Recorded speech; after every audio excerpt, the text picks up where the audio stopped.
बापरे, सापानेच केली सापाची शिकार. सकाळी 6:30च्या दरम्यान बाळे येथील तोडकरी वस्तीत शैलेश कटके यांच्या घरात बाथरूममध्ये एक साप निदर्शनास आला. वेळ दवडता खटके याने WCSचे सदस्य लखन भोगे यांना फोन केला. लखन भोगे, सुरेश क्षीरसागर आणि संतोष धाकपाडे काही क्षणात तेथे पोहोचले. त्या ठिकाणी जाऊन पाहिला असता एक कवड्या प्रजातीचा बिनविषारी साप साधारण 2.5 फूट लांबीचा आपल्या भक्ष्याच्या शोधात खिडकीमध्ये बसला होता. अचानक जाळीमधून अजून एक दुसरा साप आम्हाला निदर्शनास आला. तो साप मण्यार प्रजातीचा अत्यंत विषारी साप साधारण 3 फूट लांबीचा होता.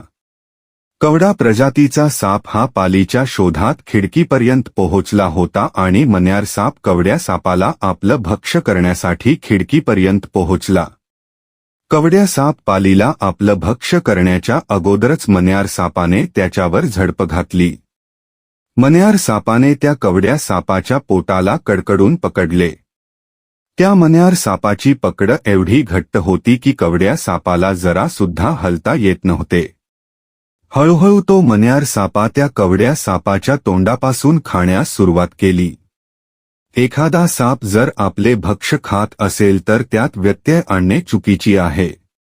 साधारण 1.5 तासात त्या मण्यार सापाने कवड्या सापाला गिळंकृत केले.